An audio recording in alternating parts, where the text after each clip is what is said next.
All right. All right. Okay.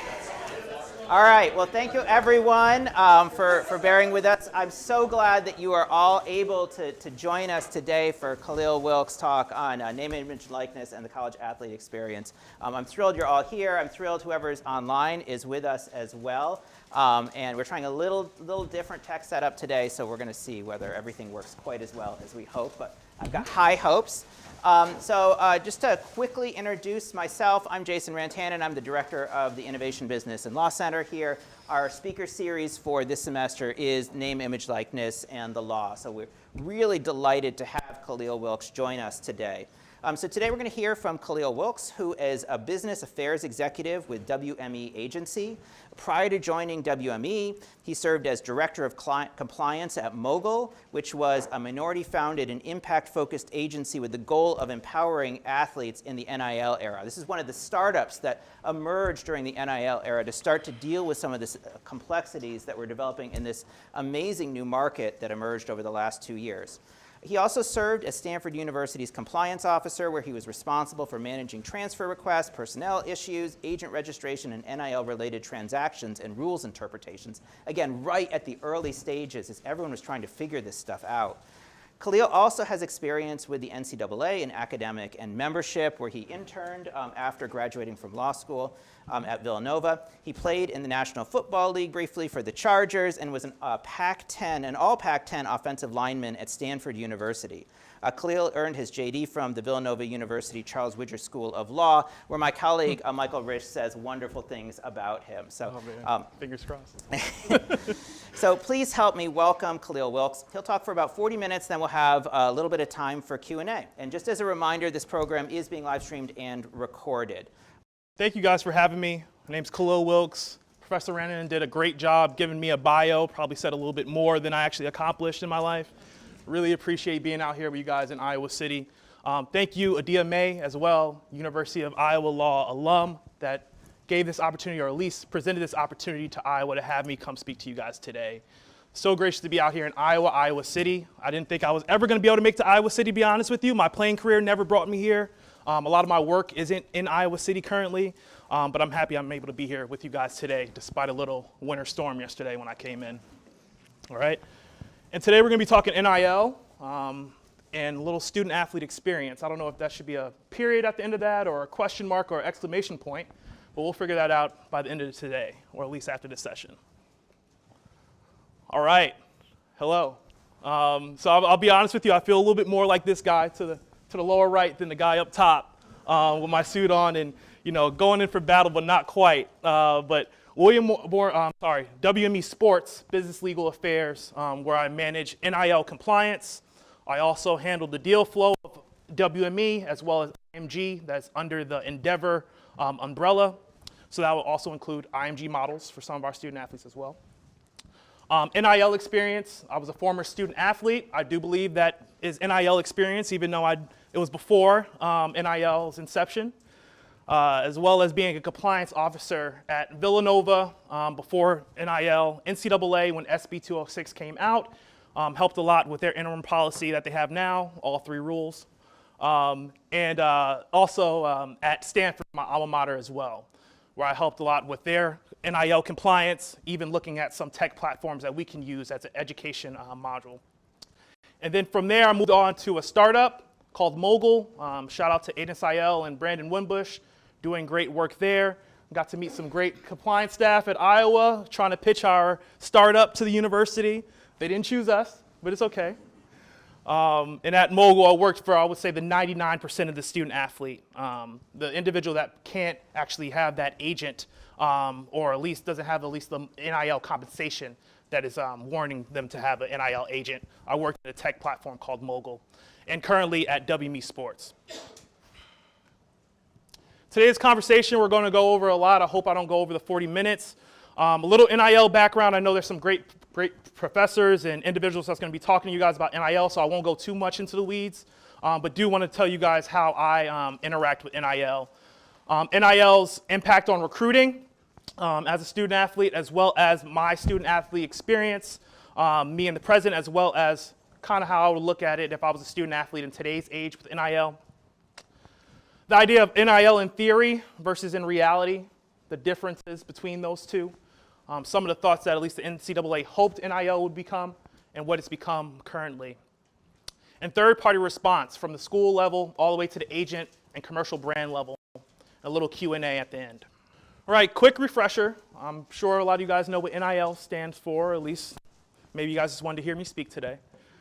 But it's an acronym for name, image, and likeness. It's not a foreign concept. It's a legal right in most states through the right of publicity. Essentially, if somebody uses my name, image, or likeness for commercial gain, I need to provide that consent.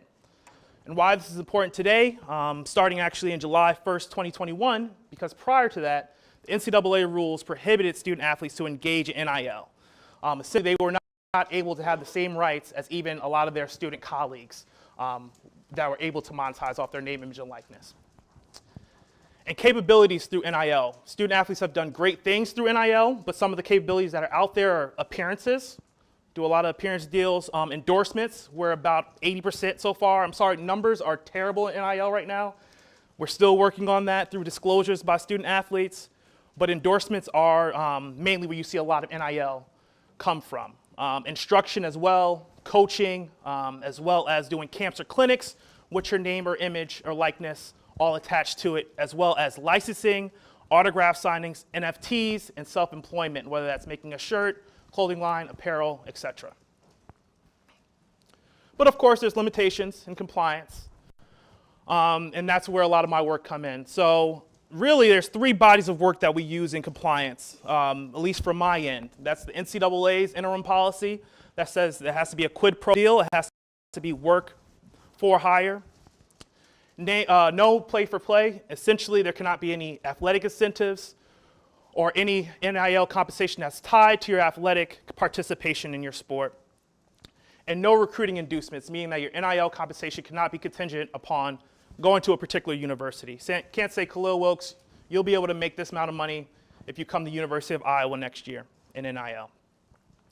And after the NCAA's three very broad rules, you have state rules, right? There's about 26, 27 states and counting that either have NIL rules or they repealed their old NIL rules. And some of those specific limitations to student-athlete NIL include no endorsements of products or services that are in suspect categories. I think we kind of understand what that would be: gambling, tobacco, alcohol.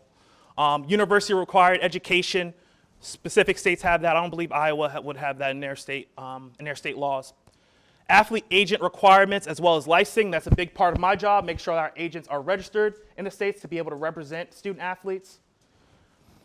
As well as disclosure requirements, right? Student athletes usually have a disclosure requirement by their university to show all of their contracts to the university. That can be used for internal purposes as well as for an audit to be able to look at if anything goes against NIL policy from the school or university. Also compensation, or limitation, term limitations, saying that NIL compensation can't go beyond a certain amount of years, can't go beyond your college eligibility, as well as school involvement. And this is a myriad of different laws from different states that take in some of these limitations, but some of them do not have those limitations. And there's been a big pull to at least repeal a lot of state laws as well in the NIL space. As well as at the university level, university will have their NIL policies as well.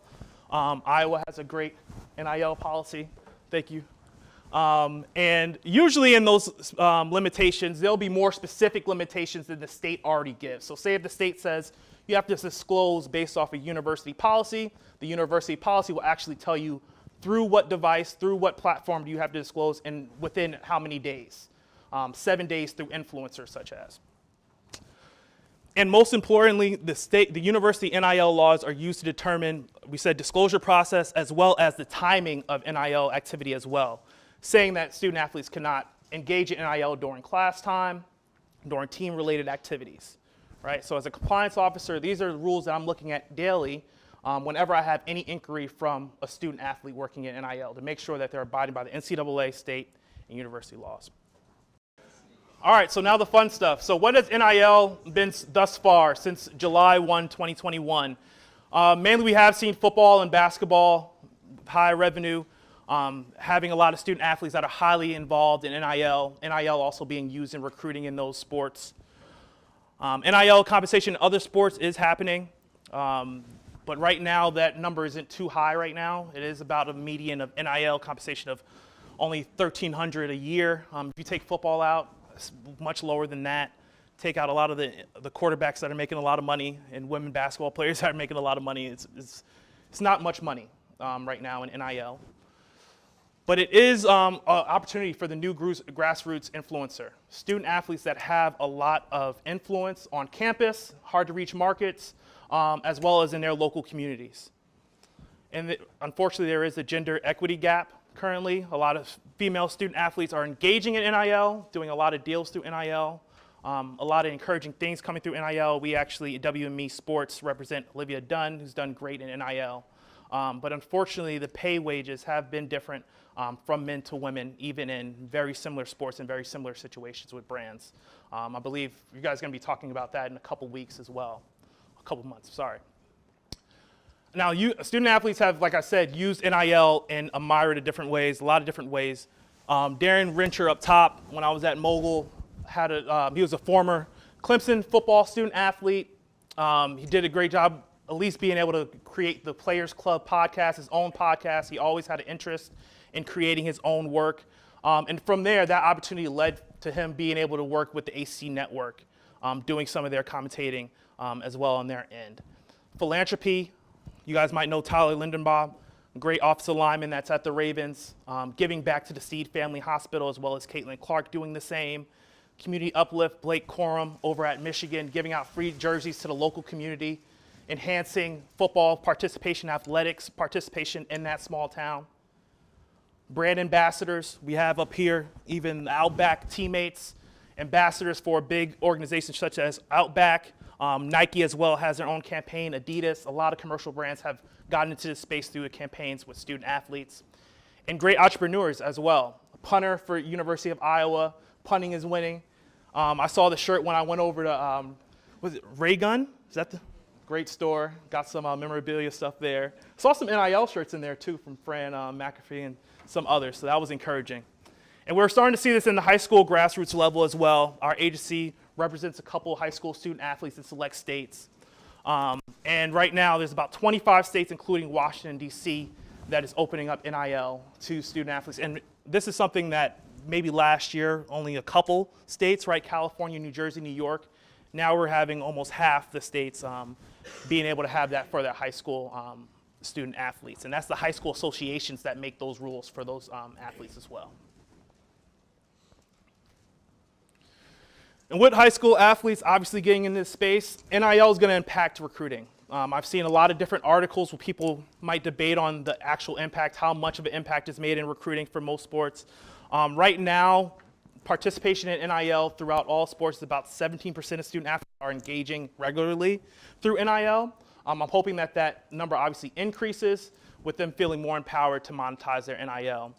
But it's always going to be a thing, at least with student athletes and universities wanting to have that competitive edge to be able to use NIL through recruiting. And the NCAA's response was to have at least the main limitation throughout their interim policy that there cannot be any recruiting inducements. Like I mentioned before, NIL compensation not being contingent upon going to a certain university. And the NCAA already had recruiting rules beforehand. They just added even more NIL rules. So all of those old rules still apply, but there are additional rules such as school employees and staff are prohibited from sourcing, negotiating, facilitating NIL deals for student athletes. That's been something that's had some contention. Shouldn't the school be able to help out their student athletes that they know and they see face to face and work with every single day, especially with all the great resources for the school? And high school student athletes being prohibited, at least from engaging in NIL at a university campus. Again, the NCAA having even more rules against recruiting in this space. And we've seen examples of it happening in recruiting. Jaden Rashada, California high school recruit, was getting offered supposedly a deal from the University of Miami upward of $9.8 million. Decided to decommit from there and go to cross-state rival in Florida for another $13.8 proposed deal in NIL once he reached that university over 4 years. And the numbers were absolutely unbelievable. We're talking $200,000, $300,000 per month for some of his time as a student athlete, which was unbelievable. But what we've also seen in recruiting, unfortunately, is something that the NCAA wanted to get away from, with schools making these inducements or at least these promises, but not following through with them, right? So before he even got to campus, supposedly that NIL contract for Florida was ripped up after they had his signing, and that caused him to even ask for his NLI, his National Letter of Intent, to be rescinded, and he actually ended up going to Arizona State. So we're starting to see why the NCAA didn't want this to be a recruiting basis, obviously with a lot of these contracts not being the greatest for some of our high school athletes, and inducing them to come to school when really they should be trying to come for much more reasons than just one NIL deal. And really what we've seen also is, even though they have all of these rules, it's extremely hard to enforce, right? I mentioned to you guys that the NCAA interim policy has no pay for play, no recruiting inducements, quid pro quo. I've seen deals that on their face would be compliant, but I know in practice they're not going to be compliant, right? So it's something that's very hard to enforce from the NCAA. They've really kicked the bucket down to the states and the university to do some enforcement in this space, but it's definitely going to be some more movement in the recruiting aspect of NIL as well.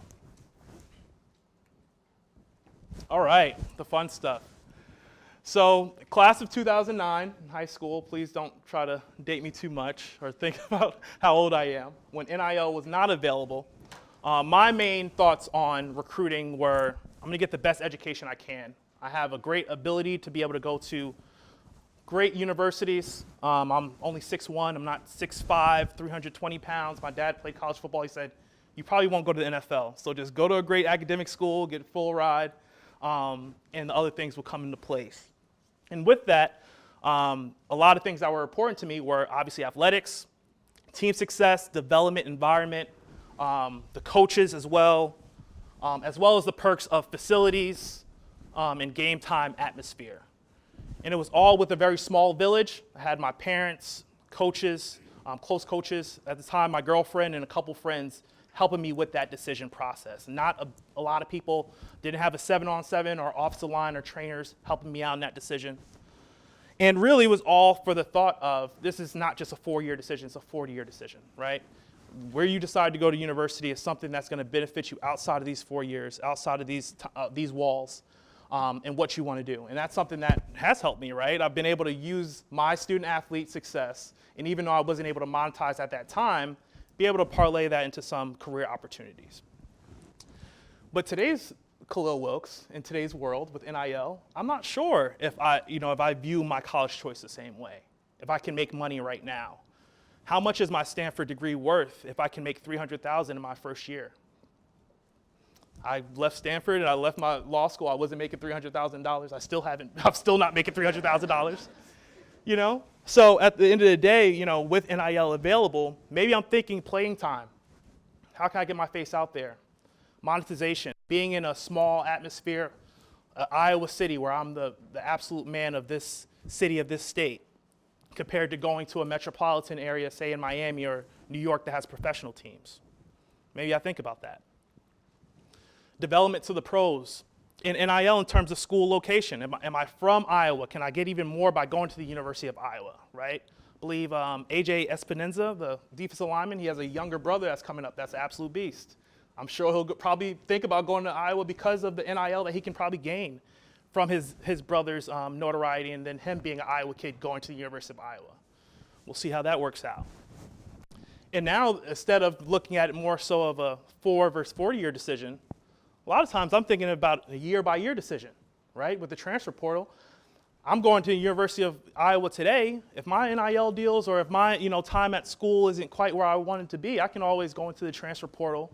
There's going to be individuals recruiting me, offering me a lot of different money to go to their university, right?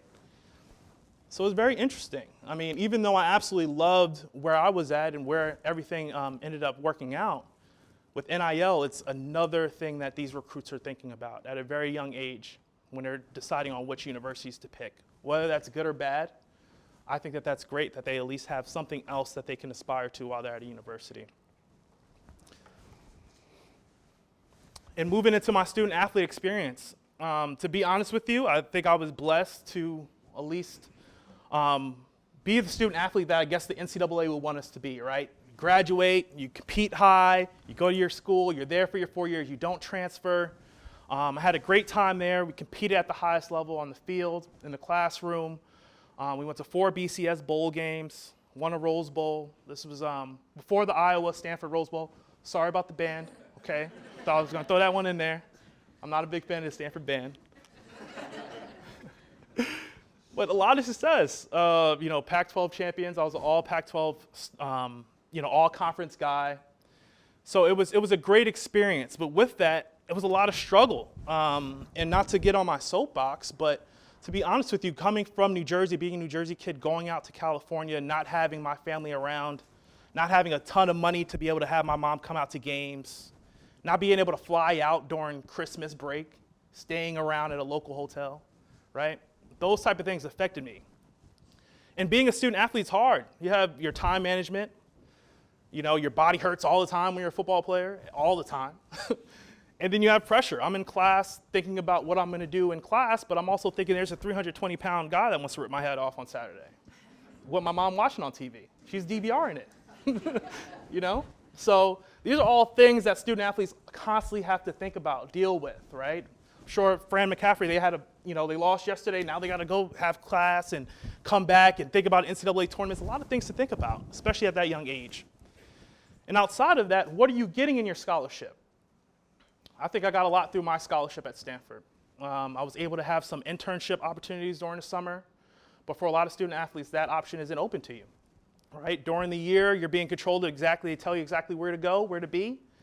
They want you to, be there to be an Iowa student athlete, right? Not to go off and, possibly go to Barcelona and learn a little bit about their culture or, those type of things. So I think, and, what we're going to get to, hopefully, is having more opportunities in professional development through NIL, as well as your educational development, right? As a student athlete, there's certain majors that are even pushed to you, certain majors that are taken away from you, right? I wanted to be a computer science major at some point at Stanford. They were like, listen, we got class at 3:30. Are you going to be here? Are you going to be at practice? And that happens at a lot of universities. And sharing the student body experience, right? The pressures that you deal with as a student athlete, your time levels, exactly where you have to be, somebody telling you have to be at every moment. It's very hard to feel like you're a regular student at the university that you're at. But hopefully through NIL, some things change. Today's student athlete still has the struggles I had, I'm sure. But NIL can help these student athletes in many ways. They can reap the benefits of their value now. These guys are so valuable now. Why not take advantage of it right now? You have to wait till you go to the NBA, hopefully get a good job. And through NIL, our student athletes are doing great things, building their own brands like we talked about, developing personally. Some of them even using the things that they're getting, their money that they're getting to go get some LSAT prep. I wouldn't use it for LSAT prep, to be honest with you. And to help the community home. We have Mr. Lyle, that was a point guard. I know Professor Feldman mentioned him in his talk. This student athlete that used his scholarship money, his NIL money as well. Sorry, not his scholarship money, his NIL money to help pay for his sister's tuition. These are great things. We hear a lot about some of the other bad parts of NIL, but there's some great things that can come through NIL. And hopefully we start to see more student athlete entrepreneurs, advocates, coaches, investors, being able to have that experience right now and using that to be better people after they're done with their time at the university. But what we've seen is it's a little bit of a difference between what we think or what I'm saying I hope NIL becomes versus the reality of it, right? In theory, monetization should be based off the fair market value, right? What does the normal buyer and seller agree this deal is worth? And not based off of market value, based off of what the buyer and seller determine that compensation should be worth. There's a difference there. And in theory, right, NIL should be an empowerment tool for everybody, an educational tool for all student athletes to take advantage of. And currently, a lot of student athletes don't feel like they can take advantage of it. They feel like they don't have the followers. They feel like they don't have the influence. And it's really become an athletic bonus for a lot of our top 1% student athletes out there. It's gone from something that can be very educational to more occupational. How can I do as least as I can to make as much money as possible? And I told you there's a lot of pressures, there's a lot of time management with being a student athlete, so I understand that. But I'm hoping that we start to have more of a sense of helping out all student athletes in this space.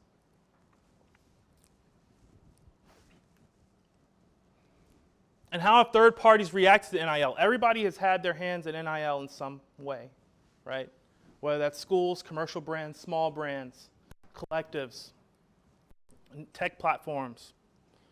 From the school side, it's hectic. It's madness right now, okay?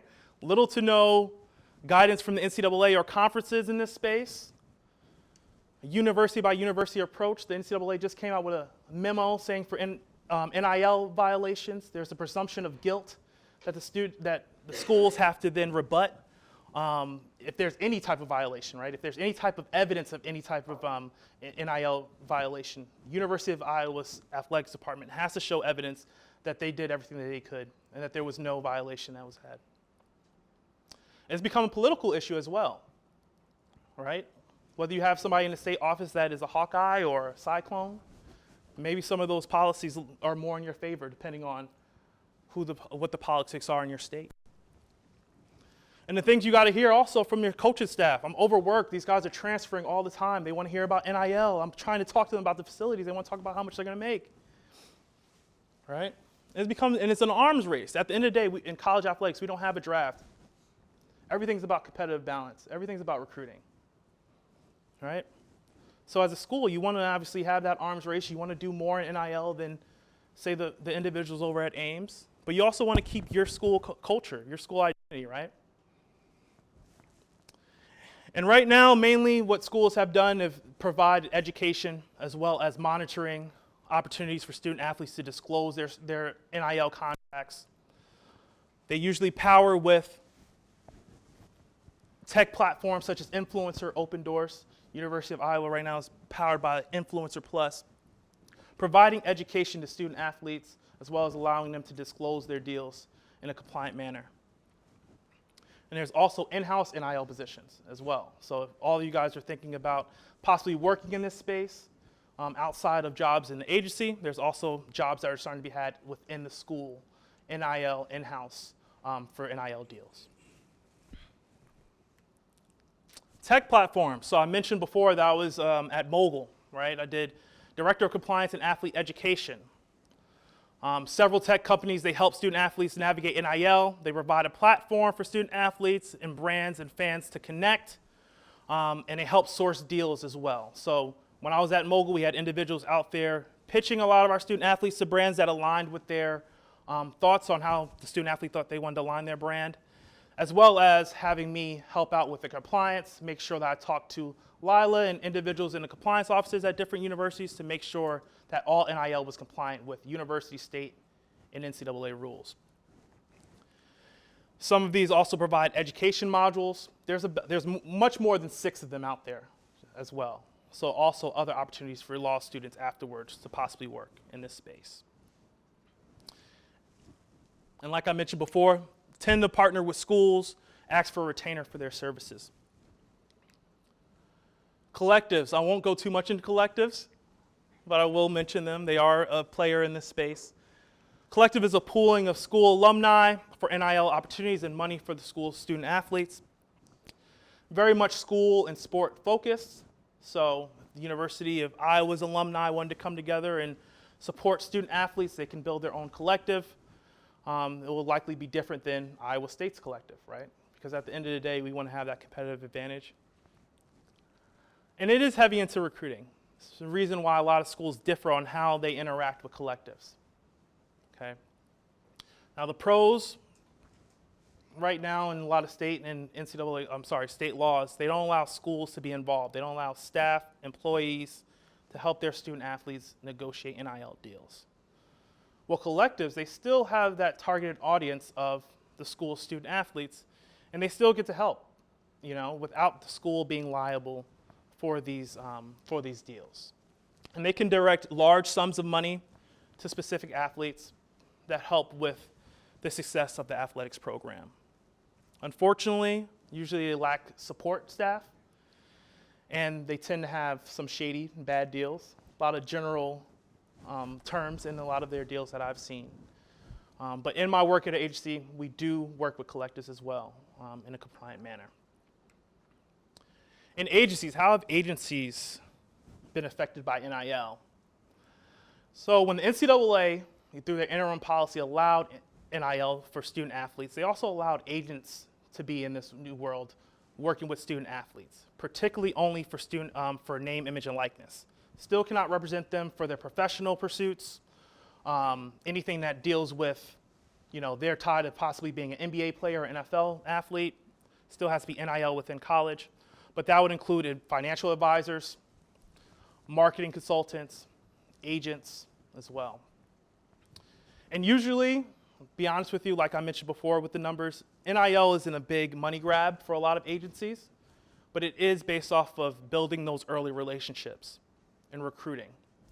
If I do a lot for you right now, maybe you sign with me when you sign that $40 million contract as a professional. And in my role, I manage NIL compliance, and I also do legal work in assisting in contracts for our NIL clients as well. And the compliance concerns that I usually have is make sure that our agents are licensed in the state. So like I mentioned, states require that agents are licensed to be able to represent student athletes. Make sure that these deals are disclosed to the school, talking to compliance offices. And also with social media and endorsement deals, making sure that these deals and these disclosures are FCC compliant. That's something else that's been something that the student athletes have had to think about. When they're doing social media posts, they have to make sure that they're at least letting everybody in the public know that they're being a paid sponsor for this brand, right? And they have to abide by FCC guidelines. As well as making sure that obviously all their deals comply with NCAA, state, and school compliance. On the legal end, a lot of the terms that I tend to negotiate a lot of back and forth is usually on the term and usage, right? Brands don't want to use student athletes. They don't feel that student athletes are too valuable right now, but they'll love to have them over a long amount of time, right? So a lot of times I'm negotiating for year-by-year deals, hoping that through great work, the student athlete's value is going to continue to rise. And if there's anything to where they want to renegotiate their terms of their contract, they're able to do so. So term and usage is actually one of the bigger things that I negotiate, and you would think it'll be very simple, but it's not a lot of times. Exclusivity, right, which can get very in the weeds, right? If I'm representing, or I'll do an NIL deal with Nike, right? They're obviously going to want you to be excluded from doing any deals with Adidas or any other apparel companies. But sometimes they might not want you to do NIL deals with anybody, right? Because you have certain companies such as Amazon that have their hands in everything. So Amazon might not want you to work with Nike because they sell apparel through their site. They might not want you to work with Microsoft because they feel, So in terms of exclusivity and making sure that student athletes are not being too excluded in what they're able to sell during the term of their contract, something that is big. As well as indemnification, right? We have individuals going on appearances, doing autograph signings. If anything happens at that autograph signing, want to make sure that they're indemnified, make sure that there are no claims. At the end of the day, student athletes want to be able to use this as a tool. They don't want to be sued for something that happens at a site or during their NIL activity. So make sure that they're indemnified for that. And obviously the reps and warranties and a lot of that language as well. And we work a lot with commercial athletes. At WME Sports, I do work with mainly the top 1%, whether that is top 1% in terms of influence, social media following, or that's the top 1% we think you're going to be a first, second round pick in a sport that you're playing. And commercial brands have definitely interfaced with NIL, whether that is Nike's campaign with NIL student athletes, Dunkin' Donuts, H&R Block actually just did a campaign with a group of women student athletes. And some of these brands use it for, to build relationships with the next generation, the same way that agencies use it to recruit the next athlete, right? If I do a deal with Bronny James, maybe I get him when he's playing with his dad a couple years later, right? And a lot of them also hire agencies middlemen to help out with a lot of these transactions. Brands are very afraid of NIL. I think that it's been a work in progress over the years. I think at first they were very afraid of the compliance concerns, not understanding NCAA language, not even knowing who to talk to, having young kids be the product of their marketing. So they hire other tech platforms such as Mogul, Influencer as well, to help out with some of those deals. They also hire agencies such as MWE Sports to help out with the compliance and the communication that goes back and forth from the athlete to the brand. And typically for commercial brands, a lot of these campaigns are female dominant. That's where we usually see a lot of our activity from female student athletes being in these campaigns with bigger brands. And as you can see, Caitlin Clark is in a Nike campaign. She's in plenty of other great campaigns. She's been doing great. My girl Haley Jones as well. And she is actually a high school, one on the bottom right, high school student athlete, the first one to brand with the Jordan brand. It's unbelievable. You have Shadur Sanders, who we work with over at MWE Sports a good amount, and Caleb Williams, who's probably a top 3 to top 4 NIL earner. He has partnerships with Bose. He's given out Bose to the whole USC women's basketball team before. I mean, he's doing great in NIL. And for the commercial brands outside of the big time brands such as Nike, a lot of the local brands that are in NIL are using it also to reach the hard to reach populations, to reach you guys, right? The individuals, whether that's from undergrad all the way to graduate school, these brands want to be able to interface with you guys. So that's what they use NIL from. You guys know some of these student athletes. You guys are at the athletic games. And also, one thing that commercial brands would love to have, and they always push for, is some type of license or use of school IP, right? That is huge for a lot of these athletes. A lot of times these brands want to have some type of association with a university by connecting that school IP. And usually in the NIL rules of schools, they have how you can at least try to ask for permission to get certain licenses to be able to use school IP. Although most schools hold dearly to their school IP, to say the least. And that's pretty much it. I'm happy to take some questions. Very passionate about this, not being able to really, monetize off my own name, image, and likeness when I had a lot of value, right? That could have definitely helped during my student athlete time. I didn't have a lot of money. And now being able to help the next generation of student athletes, individuals that look like me, build their brand, it's just a great field to be in. And if you guys want to work in sports at all, it's a great first start, a great way to get your foot in the door. It's helped me tremendously. And after this, after the questions, if any of you guys want to connect, happy to do that as well. Let's open up to questions. Well, thank you.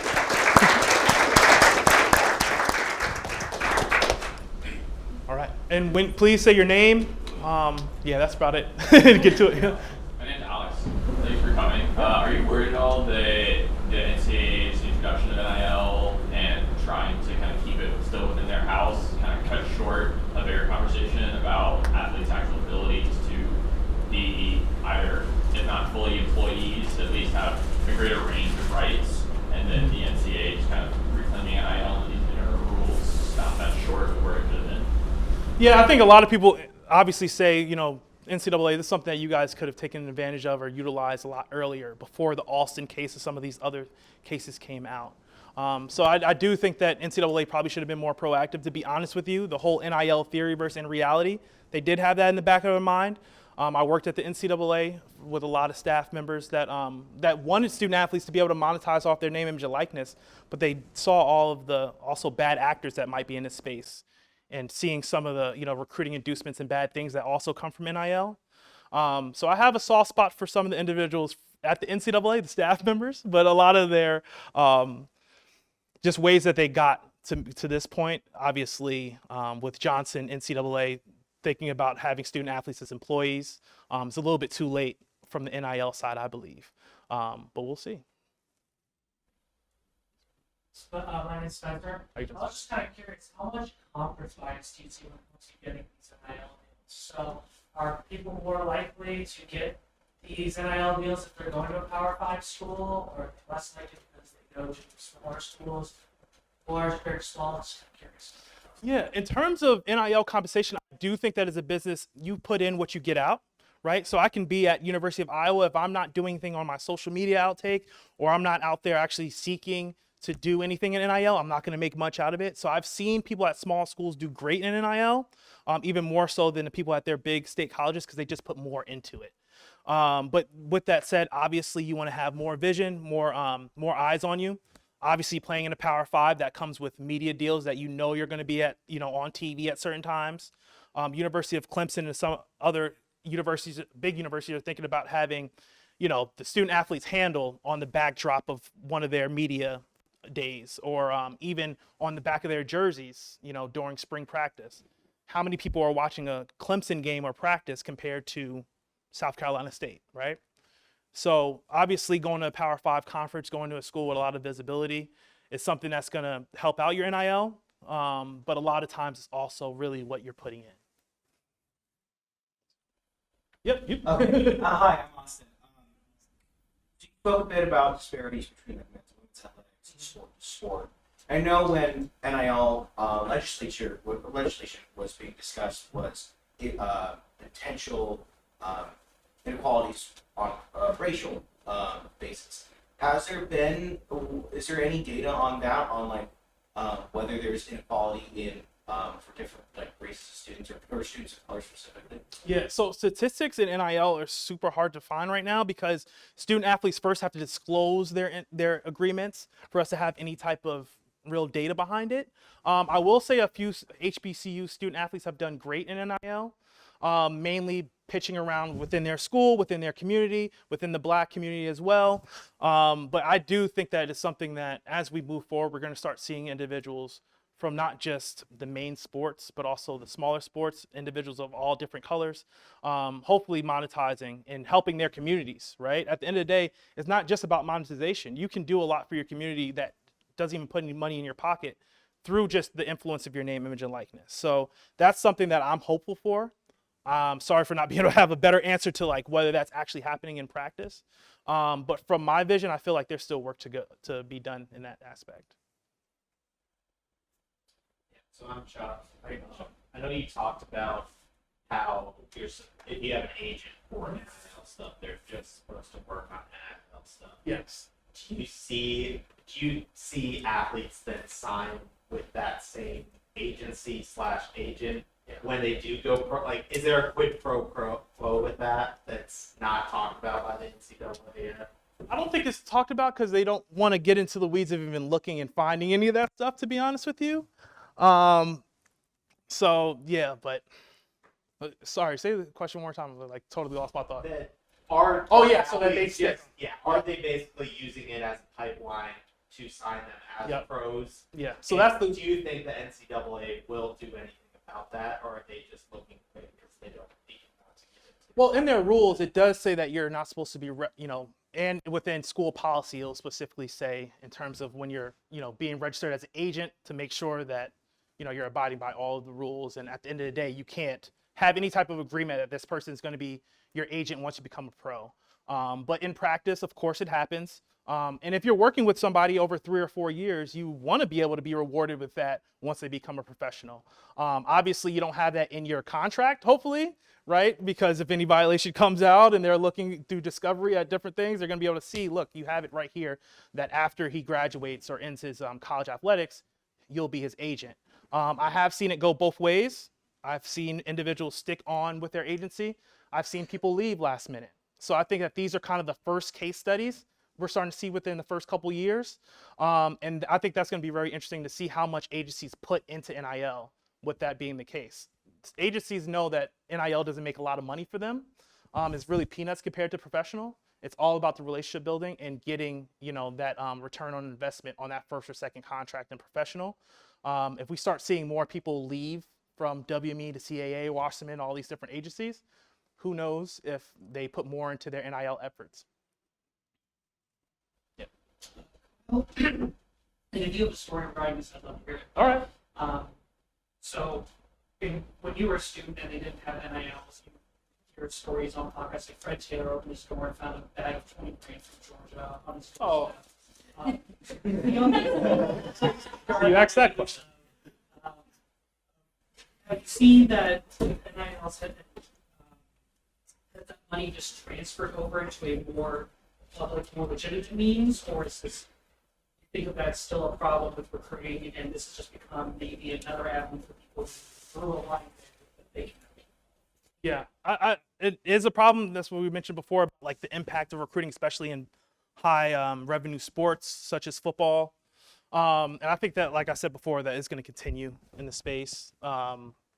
So, I mean, it's going to happen. At the same time, whether the people that were doing it under the table before, they're probably finding a more permissible way to do it through NIL, which I think is just a smart way to do it. I mean, why would you, if you can essentially, have somebody come through and then afterwards say, listen, if you partner, if you endorse my business, I'll give you $20,000.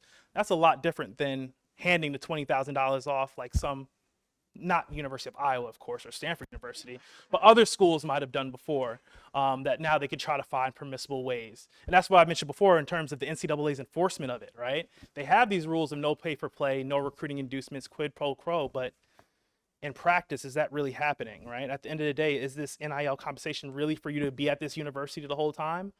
Usually it is. And sometimes even in contracts you see, and which happened in the Jaden Rashada case, which I didn't really talk too much about, just a great case if you can really read into it. That was a situation to where Florida Collective essentially had in the contract that he had to live in Gainesville. So you're the only university in Gainesville, right? So obviously it's for him to stay there at the school. So obviously schools also try to, not schools, but say collectives or other places will try to have NIL compensation that's really about you being at that university. My name's Nick, by the way. How you doing, my Nick? question had to do with collectives. I'm just wondering, how are they able to mask these deals to not look like pay for play and look more like enforcement? Because it seems that these things, they only offer players who come to a certain school. And it also seems like they're endorsed by that school itself. It just seems like it flies in the face of what the NCAA is trying to do, which is pay for play. Oh, I mean, it definitely does. I mean, it looks as bad as it probably is. The thing is that from the NCAA side, who do you go? What happens? You only have your schools that you're governing and the student athletes that are at those schools. At the end of the day, who are they going to be prosecuting? What kind of penalties will be against the people that make up the collective? What are some of these collective deals? Are they all getting disclosed to the university? Those are all things that are still being thought of. And in terms of, collectives aren't totally just a bad word in NIL. There are some good deals that are coming through collectives as well. A lot of group licensing deals that I think student athletes should be able to link the school IP a little bit with what they're doing. So those things are positive, but in terms of whether it's clearly in NCAA's face, all the things that's going on, it is. And they've been able to send out memos kind of speaking on some of the things that they've seen. They mentioned the violations in terms of if they see something that looks like it's a violation, they can presume that guilt, mainly because they see things that collectives are doing in this space. And there are inducements to go to the school. But at the same time, they should be able to have their own collective for their own means as well. So, yep. Dylan, so how do you put true value on that when it comes to this? Because if you think about it, LeBron's kid is worth $9.5 million, I think is what it says, and that's probably 90% because of what his dad is. Yeah. What his dad does. How do you put true value on some of these athletes that are coming in at $13 million, who haven't played college ball before, who could get injured, could decide that, or I mean, they're not as good as what they were in high school. It's a completely different game. It's a sped up game. It's going to be 3 times faster than what your high school is. How do you put true value in what they're getting on something like that? Yeah. Well, in terms of NIL compensation, you can put some value in at least their social media following, right? You can do some type of analytics to try to figure out what type of value they have. There are evaluations that companies are starting to have in NIL to say, you're a student athlete at this university in this sport. This is kind of the valuation that we have on your NIL. But a lot of times, like I mentioned before, in terms of state law saying whether the NIL compensation has to be market value or fair market value, a lot of states actually have it as market value. And in that sense, it is more so of not just what the normal buyer and seller would negotiate on, but really it's about, what we decide as buyer or seller, as student athlete and brand, how much your value is. So a lot of times they aren't valuing the compensation isn't matching the value, but for many other reasons, brands and schools are just fine allowing that to happen because it's the student athlete still under your roof. At the end of the day, I mean, it definitely helps in terms of recruiting. So, yeah. Yeah, thanks for coming. My name is Lo. Can you tell us the process of becoming an agent? Yeah. So there's a lot of different ways to crack that one. Whether a lot of people at the agency, they'll do right out of undergrad or out of law school. They'll work in the mailroom and kind of work their way up, legitimately giving out mail at first, then maybe within the next 6 months getting on a desk with an agent, being their assistant, learning from them, helping to pitch some of the to brands, some of the client work as well. And then from there at WME, I know that different agencies work kind of differently.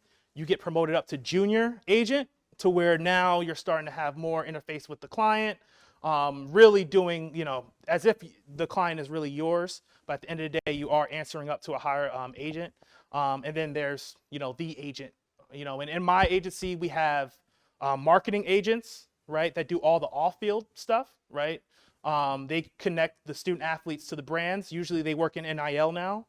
And then you have the individuals that are professional on-field contracts. So they're going to be the ones that are more locked in terms of salary cap, draft position, anything that has to do with your on-field play, right? So there's multiple ways that you get to it. Obviously, a lot of agents want to be lawyers. We're starting to see more people that aren't lawyers because a lot of times these student athletes hire their own lawyers as well. But I think that's an advantage for anybody that has that basis behind them, or at least that foundation to go into being an agent. Because at the end of the day, the agents that aren't lawyers, they need me more than I need them in a lot of ways, right? I'm working for the agency, but at the same time, I have to redline all their deals. Even if they did all this work on it, they still have to come to me, right? So I think that, and I've seen people also go from being an attorney, business and legal affairs at my agency, to going up to being an agent. You just have to show that you can be able to sell and have those relationships to make that transition, but it happens as well, so yeah.